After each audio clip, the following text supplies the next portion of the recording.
Telugu subject expert కోట ఉమామహేశ్వరరావు గారిని కలిశారు. 10th class public exams లో మీరందరూ మంచి ఎక్కడ అనే చోటే జవాబు రాయాలి. ప్రత్యక్ష దైవాలలో కవి 5 క్వశ్చన్లు చదివితే 4 మార్కులు మనకి వస్తాయి. అంటే కథా ప్రక్రియ కష్టాలకు కుంగిపోకుండా Jallian Wala Bagh very very important. Srirama రక్ష అంటే ఏమిటో చెప్పండి.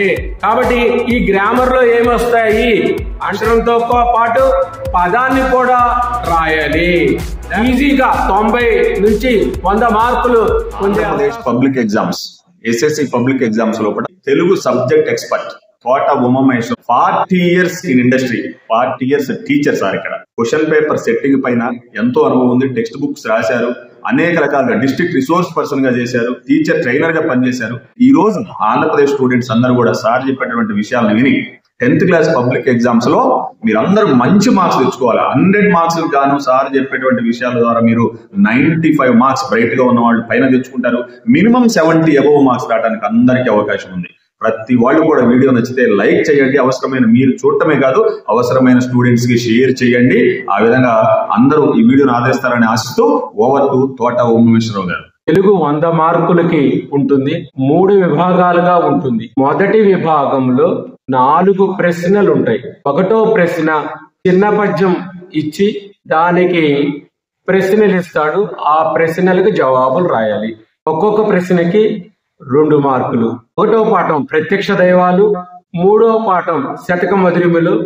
మొత్తం 12 చిన్న పద్యాలు ఉంటాయి. చిన్న పద్యాలను ఎందుకు చెప్తున్నానంటే ఆట వెలది, తేటగీతి, కందం ఈ పద్యాలు చక్కగా చదివి వాటి భావం తెలుసుకొని ఇచ్చిన ప్రశ్నకి ప్రశ్న ఎలాగిస్తే జవాబు అలాగే రాయాలి. చూడండి, ఉదాహరణ రాముడు ఎక్కడికి వెళ్ళాడు. ఎక్కడ అనే చోటే జవాబు రాయాలి. రాముడు అడవికి వెళ్ళాడు. చాలా మంది పిల్లలు ఏం చేస్తున్నారు, మొత్తం వాక్యం రాయటం లేదు, అడవికి అని రాస్తున్నారు. అలా రాయవద్దు మీరు. రాముడు ఎక్కడికి వెళ్ళాడు అంటే రాముడు అడవికి వెళ్ళాడనే రాయండి. తరువాత 2వ ప్రశ్న ఒక పేరా ఇస్తాడు. ఆ పేరాలో 4 ప్రశ్నలు ఇస్తాడు. చక్కగా ఆ పేరానంతా చదవండి. సార్ ఈ పేరా ఎక్కడుందంటారా, మన టెక్స్ట్ బుక్ లోనే ఉంటుంది. పద్య భాగంలో ఉండదు, గద్య భాగంలో ఉంటుంది. ముందు ఆ పేరా బాగా చదవండి. 4 ప్రశ్నలు ఉంటాయి. 4 ప్రశ్నలకి కూడా 4 2 8 మార్కులు. ప్రశ్న ఎలాగుంటే జవాబు కూడా అలాగే రాయాలి. ఆ పేరాలోనే ఉంటుంది జవాబు. చూసారా ఎంత తేలికో తెలుగు రాయటం. 3వది చూడండి, ఇది చక్కగా రామాయణం నుంచి ఇస్తాడు. 4 ప్రశ్నలు. ఈ వాక్యము ఏ కాండలోనిది అంటాడు. ఈ వాక్యము ఏ కాండలోనిది అంటే చాలా మంది పిల్లలు ఏం చేస్తున్నారు, ఇది బాలకాండలోనిది అని రాయట్లా. ఈ వాక్యము బాలకాండలోనిది అని రాయాలి. ఎందుకని, ఏ వాక్యము రూపంలోనే రాయాలి. మనం చాలా మంది రామాయణం చదవటం లేదు పిల్లలు, అందుకనే ఆ 8 మార్కులు రావటం లేదు. బాలకాండ చదవండి. దాంట్లో ఉన్న పాత్రలు అంటే క్యారెక్టర్స్ అన్ని కూడా ఆ పైన రాసుకోండి. అయోధ్యకాండ చదవండి. ఆ పాత్రలన్నీ కూడా పైన రాసుకోండి. అయోధ్యకాండలో ఎవరున్నారు, మందర, కైక, దశరథుడు, రాముడు, సీత, కైక, మరి కౌసల్య. ఇలా రాసుకున్నారనుకో మీకు ఈజీగా ఏ కాండలో నుంచి వాక్యం వస్తుందో తెలుసుకోవచ్చు. కిష్కింధకాండ వాలి సుగ్రీవులే ఉంటారు, వాళ్ళని పైన రాసుకోండి. క్రియ లేనిదే వాక్యము ఇవ్వడు కాబట్టి మీరు సులభంగా ఆ వాక్యం ఏ కాండలోనిదో మీరు తెలుసుకోగలుగుతారు. కాబట్టి మీరు చాలా కష్టపడి చేయవలసిన పని ఏమీ లేదు. ఆ కాండలో ఏ పాత్రలు అయితే ఉన్నాయో అవి పైన రాసుకోండి. ఏ సంఘటనలు అయితే ఉన్నాయో రాసుకోగలిగితే అవి కూడా రాసుకోండి. ఇక 4వ ప్రశ్న ఒక కరపత్రం ఇవ్వచ్చు, ఒక లేఖ ఇవ్వచ్చు, ఒక సంభాషణ ఇవ్వచ్చు.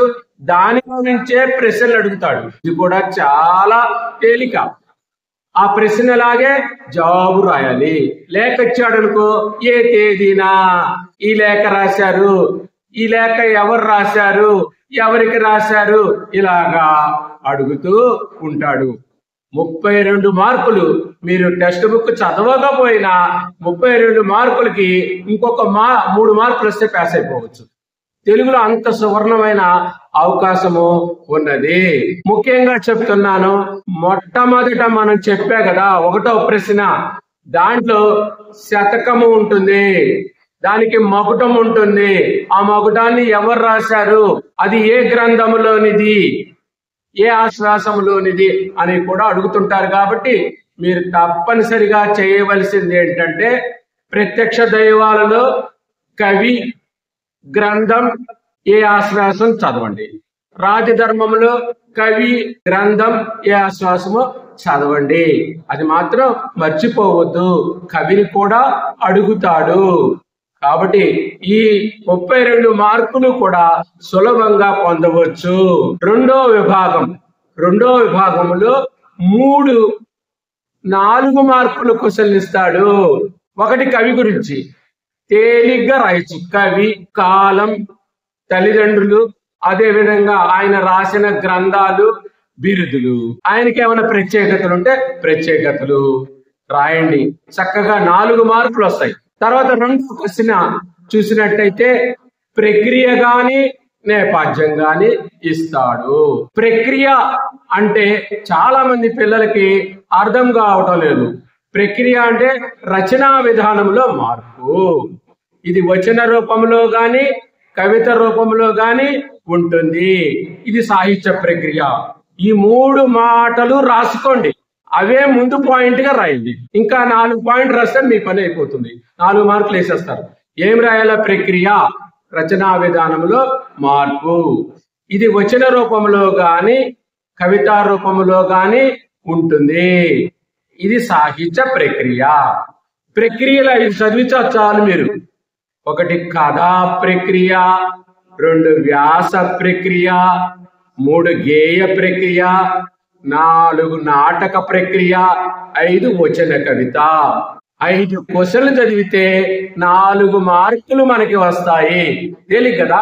4 మార్కుల క్వశ్చన్లకి 4-5 పాయింట్లు రాస్తే సరిపోతుంది మీకు. ఒక పాయింట్ నేను చెప్పా, ప్రక్రియ, రచనా విధానంలో మార్పు. ఇది వచన రూపంలో ఉంటుంది, కవిత రూపంలో ఉంటుంది, సాహిత్య ప్రక్రియ. ఇలా ఒక మాటను మనం సృష్టించుకొని కూడా ముందుగా రాయొచ్చు. చూసారా? ప్రక్రియ గాని నేపథ్యం అంటే ఏమిటో పిల్లలకి తెలవట్లేదు. నేపథ్యం అంటే అనేక సంఘటనల కలయిక. ఒక విధంగా ఏం చెప్పొచ్చు అంటే, ఇది ఒక చిన్న స్టోరీ లాగా మనం రాయొచ్చు అనమాట. నేపథ్యము, ఆ నేపథ్యము మనకి పద్య భాగాల్లో ఉండదు, గద్య భాగంలోనే ఉంటుంది. గద్య భాగమే చదవండి, పద్య భాగంలో ఏమి నేపథ్యాలు చదవద్దు, గద్య భాగంలో చదవండి. ప్రక్రియలు దేంట్లో చదవాలి? గద్య భాగంలో చదవాలి. కవులు దేంట్లో చదవాలి? పద్య భాగంలోనే చదవాలి. ప్రకృతి సందేశంలో కవిని చదవాలి, యుద్ధ విజేతలో కవిని చదవాలి. ప్రకృతి సందేశంలో నేపథ్యం చదవాలి, యుద్ధ విజేతలు నేపథ్యం కూడా చదవాలి. ఇలాగా చక్కగా మీరు నేపథ్యం గాని ప్రక్రియ గాని చదవండి. ఎక్కువ అవకాశం ప్రక్రియే ఇస్తూ ఉంటాడు. ఈ 5 ప్రక్రియలే చదవండి. ఈ 5 ప్రక్రియల్లో చాలా ఇంపార్టెంట్ ఏంటంటే కథా ప్రక్రియ, గేయం, నాటకం. చక్కగా 4-5 పాయింట్లు రాయండి, మీకు మంచి మార్కులు వస్తాయి. అంటే 4 మార్కుల ప్రశ్నలు 3 ఇస్తున్నాడు, 3×4 12. 8 మార్కుల ప్రశ్నలు ఎక్కడి నుంచి ఇస్తాడు అంటే, 1 పద్య భాగంలోనే 2 క్వశ్చన్లు ఇస్తాడు, 1 రాయాలి. ఛాయిస్ ఉందన్నమాట. పద్య భాగంలో క్వశ్చన్లు మాత్రమే చదవండి. కాబట్టి ఆ క్వశ్చన్లు ఏమిటో చెప్తాను, మీరు రాసుకోండి. ప్రత్యక్ష దైవాలలో ధర్మవ్యాధుని వ్యక్తిత్వం. అదే విధముగా చూసినట్టయితే అమ్మ ఆత్మకథ, ధర్మవ్యాధుడు కౌశికుడి యొక్క సంభాషణలు. ఇక చాలా క్వశ్చన్లు ఉంటాయి, ఏమీ చదవద్దు మీరు. 2వ పాఠంలో కష్టాల్లో కుంగిపోకుండా మిత్రునికి లేఖ. చాలా ఇంపార్టెంట్ ఇది. లేఖ మాత్రం తప్పనిసరిగా ప్రాక్టీస్ చేయండి. లేఖ రాసేటప్పుడు తిరువురు కామ తేదీ పులి స్టాప్ ప్రియమైన మిత్రునకు కామ చివర ఇట్లు కామ నీ మిత్రుడు కామ పేరు పులి స్టాప్ ఇటు చిరునామా ఇది మాత్రం రాయండి. వాటికే ఎక్కువ మార్కులు వస్తాయి. మధ్యలో విషయం ఉంటుంది, దానికి 4 మార్కులు ఇస్తాడు. ఈ చుట్టూ రాసే వాటికి 4 మార్కులు ఇస్తాడు. మీరు తప్పనిసరిగా బ్రతుకు గంప అనే పాఠములో కష్టాలకు కుంగిపోకుండా మిత్రునికి లేక బాగా నేను ఇప్పుడు చెప్పిన వెంటనే ప్రాక్టీస్ చేయండి. అర్థమైంది కదా? తర్వాత పాఠము శతక మధురిమ, వెరీ వెరీ ఇంపార్టెంట్ లెసన్. ఈ పాఠంలో నైతిక విలువలు, విద్యావంతుని లక్షణాలు ఇవి మాత్రం తప్పనిసరిగా వ్రాయండి. తర్వాత ఉపన్యాస కళను ఉంది, దాంట్లో ఒక్కటే ఒక క్వశ్చన్ చదవండి. అభినందన పత్రం అందంగా రాయొచ్చు, సృజనాత్మకమైన క్వశ్చన్ అన్నమాట ఇది.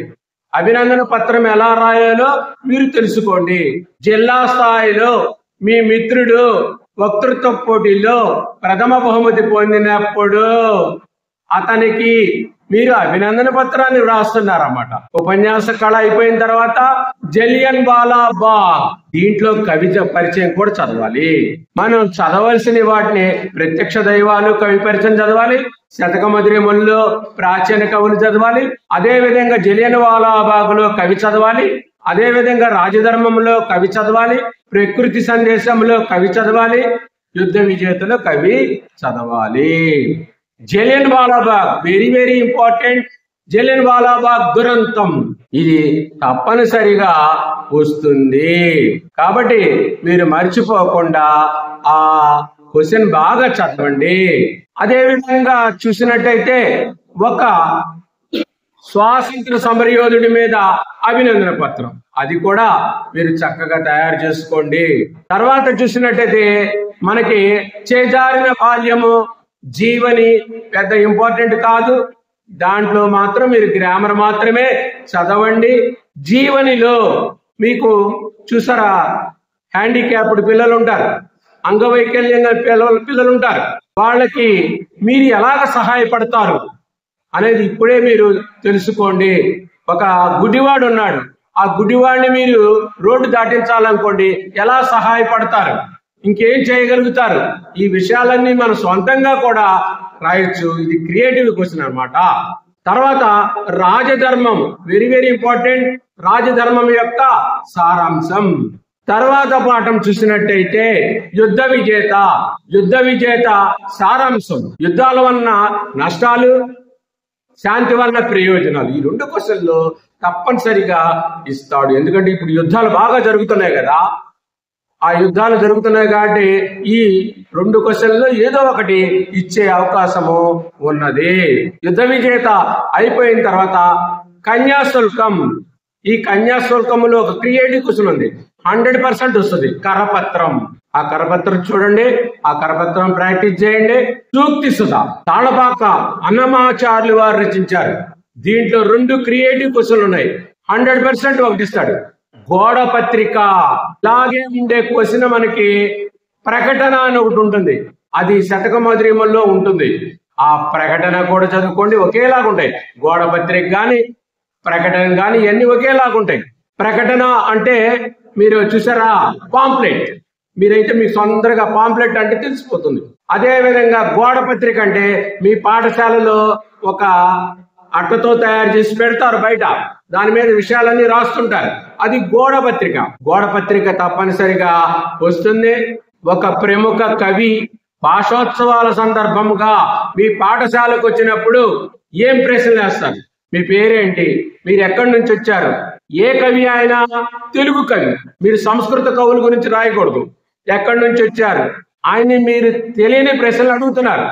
మహాభారతాన్ని ఎవరు రాశారు, మహాభారతంలో 2 పర్వాలు ఎవరు రాశారు, అరణ్య పర్వంలో సగ పర్వాన్ని ఎవరు రాశారు, 15 పర్వాలు ఎవరు రాశారు, శతకం అంటే ఏమిటి, మరి తెలుగులో కవయిత్రి ఎవరు, ఇలాగా ప్రశ్న అడగాలి.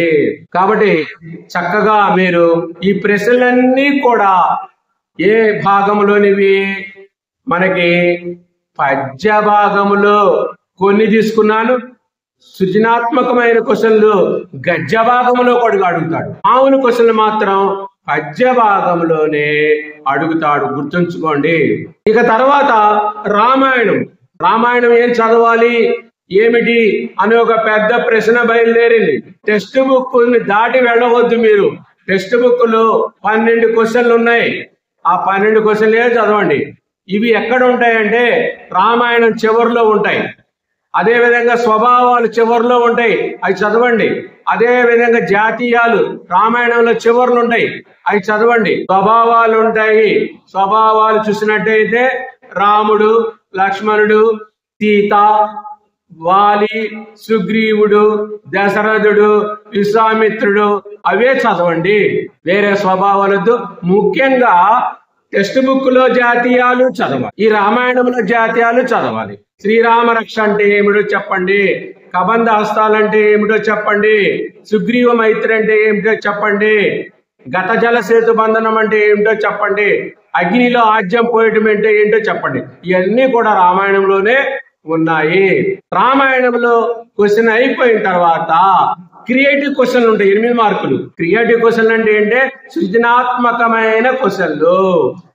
ఆ సృజనాత్మకమైన క్వశ్చన్లు ఏంటంటే లేఖ, సంభాషణ, ప్రకటన, కరపత్రం, అదే విధంగా గోడ పత్రిక, అభినందన పత్రం, ఇవన్నీ క్రియేటివ్ క్వశ్చన్లే.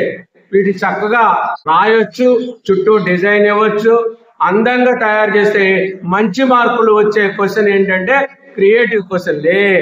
ఇక ముఖ్యంగా ఇవి నేను చెప్పిన క్వశ్చన్లన్నీ కూడా 36 మార్కులకి. ఇక 32 మార్కులకి గ్రామర్.